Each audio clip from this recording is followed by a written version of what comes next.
खरं म्हणजे परवाच्या दिवशीच आपण मुंबईसाठी काही ऐतिहासिक निर्णय घेतले. पागडी मुक्त मुंबई आणि त्याचबरोबर सर्वांना जवळपास 20,000 इमारतींना ओसी देण्याचा निर्णय आणि गिरणी कामगारांच्या संदर्भात देखील चाळींचा जो विषय आहे तो, असे अनेक निर्णय आपण मुंबईकरांसाठी जे आतापर्यंतच्या इतिहासामध्ये मुंबईकरांसाठी वरदान ठरतील आणि पुनर्विकासाचा देखील त्यांचा मार्ग मोकळा होईल. परंतु आज देखील सिडकोचा विषय तुम्ही घेतलाय, त्यामुळे सिडकोची जी घरं आहेत त्याची EWS आणि LIGसाठी ज्या घरांच्या किमती होत्या त्या बाबतीमध्ये देखील अनेक लोकांच्या मागण्या होत्या आणि त्या बाबतीत देखील बैठका झाल्या होत्या आणि ती घरांची किमती देखील कमी करण्यासंदर्भात एक विधान परिषदेतील आमदार विक्रांत पाटील आणि शशिकांत शिंदे आणि इतर लोकांच्या बरोबर देखील चर्चा बैठक झाली होती. आणि इतरही आपल्या नागरिकांची मागणी गेल्या अनेक वर्षापासून होती की सिडकोची घरं त्याचे दर कमी करा आणि आजच्या ह्याच्यामध्ये आपण 10% त्या घरांमध्ये रकमेमध्ये सवलत देण्याचा निर्णय घेतला, जेणेकरून नव्या मुंबईमध्ये जवळपास 17,000 घरं या घरांमध्ये जे लॉटरीच्या माध्यमातून लॉटरी निघेल त्या 10% रक्कम कमी करण्याचा निर्णय आम्ही घेतला आहे. जसं आदरणीय प्रधानमंत्री महोदयांचं जे संकल्पना आहे हाऊसिंग फॉर ऑल, या संदर्भामध्ये देखील म्हणजे याचा फायदा होईल आणि लोकांना परवडणाऱ्या दरांमध्ये चांगली घरं मिळतील. त्यामुळे हा एक निर्णय लोकांसाठी फायद्याचा आहे. त्याचबरोबर आज मुंबई झोपडपट्टी मुक्त करण्यासाठी देखील सरकारने मोठं पाऊल उचललेलं आहे. मुंबईमध्ये 50 एकरापेक्षा जास्तीच्या भूखंडावर क्लस्टर योजना राबवतो आपण. SRAमध्ये क्लस्टर योजना राबवत असताना ही क्लस्टर योजना म्हणजे काय तर एक मोठी अशी सिटी विदिन डेव्हलप सिटी असं आपण म्हणावं लागेल. कारण मोठा एरिया आल्यामुळे मोठे रस्ते होणार, तिथे गार्डन होणार, तिथे मुलांना खेळायला बगीचा, ग्राउंड, पार्किंग, क्लब हाऊस, आरोग्याच्या सुविधा, शिक्षणाच्या सुविधा, या सगळ्या सुविधा त्यामध्ये मिळतील आणि लोकांचं जीवनमान जे आहे ते उंचावलं जाईल या क्लस्टरच्या माध्यमातून. आणि पहिल्या टप्प्यामध्ये आम्ही 17 प्रकल्पांची निवड केलेली आहे. त्यामध्ये काही नावं मी सांगतो: ओशिवरा आहे, गोवंडी आहे, चिता कॅम्प आहे, टागोर नगर आदी ठिकाणी या योजना आम्ही राबवतोय. आणि सगळ्यात महत्त्वाचं म्हणजे रमाबाई आंबेडकर नगर घाटकोपर 17,000 घरांचं आपण क्लस्टर करतोय आणि त्याला SRA आणि MMRDA यांनी सुरुवात देखील केलेली आहे. आणि तिथं त्यांना असं वाटलं होतं की 20-25 वर्षापासून भाडंही मिळत नाही, घरंही मिळत नाही, डेव्हलपरही गेलाय सोडून. मग अशा ठिकाणी 137 कोटी रुपयाचं भाडं त्या ठिकाणी SRAने दिलं. मी स्वतः जाऊन चेक वाटप केलेलं आहे. आणि त्यामुळे रमाबाई आंबेडकर नगर हे क्लस्टर सुरू झालेलं आहे. ठाण्यामध्ये 5 क्लस्टर सुरू झालेले आहेत आणि त्यामुळे ही 17 क्लस्टर जी आहेत ही देखील युद्ध पातळीवर सुरू होतील.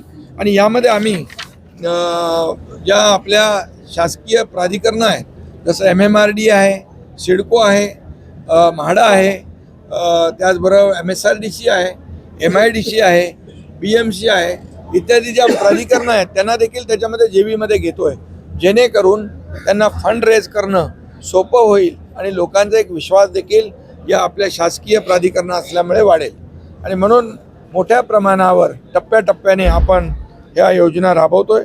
त्यामुळे खऱ्या अर्थाने बाळासाहेबांचं जे स्वप्न होतं 40 लाख लोकांना घरं देण्याचं, त्याचं एक पाऊल आपण टाकलेलं आहे असं म्हटलं तर वावगं ठरणार नाही. त्याचबरोबर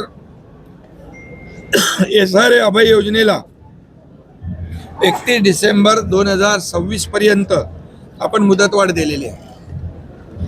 ती अभय योजना तिची मुदत संपली होती.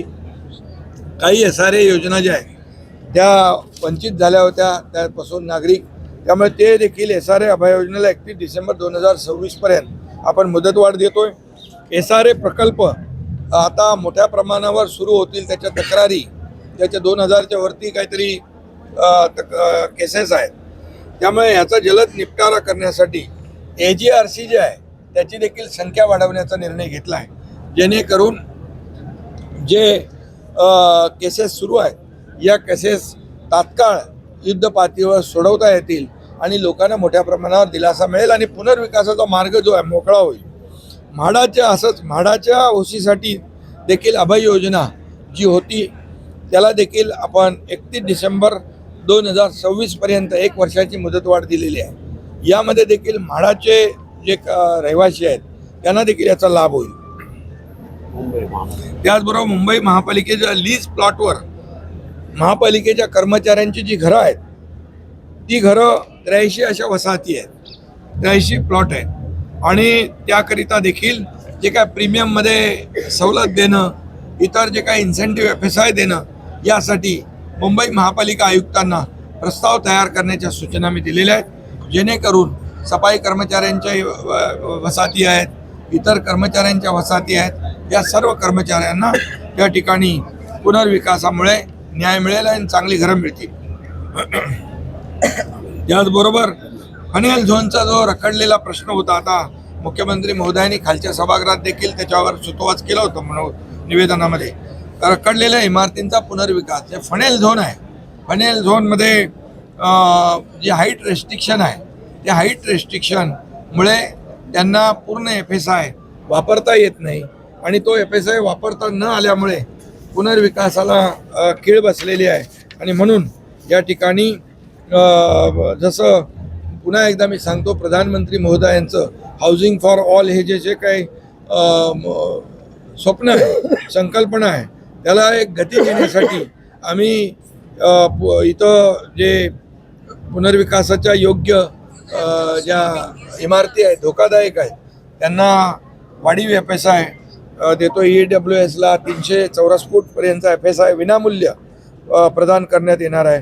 त्याचबरोबर LIGमध्ये 600 चौरस फूटपर्यंतच्या सदनिकांना पुनर्बांधणीसाठी विनाशुल्क व्हावी यासाठी देखील या योजनेमध्ये तरतूद केलेली आहे. या योजनेत खालीलप्रमाणे FSI ध्येय असणार आहे. जमीन मालक मूळ जमिनीच्या मालकी हक्का इतका बेसिक FSI त्यांना त्यांच्या मालकी हक्काच्या प्रमाणामध्ये ध्येय राहील. संरक्षित भाडेकरूंना त्याचं संरक्षित क्षेत्रा इतकं FSI किंवा 30 चौरस मीटर यापैकी जो अधिक असेल तो देण्याचा निर्णय झालेला आहे. अधिकृत रहिवाशांना त्यांच्या ताब्यातील क्षेत्रा इतका FSI किंवा 30 स्क्वेअर मीटर क्षेत्रफळ यापैकी जे अधिक असेल तो अनुज्ञेय राहील. आणि म्हणून EWS आणि LIG सदनिकाधारकांच्या पुनर्बांधणीसाठी आवश्यक इन्सेंटिव्ह FSI देखील त्या ठिकाणी दिला जाईल.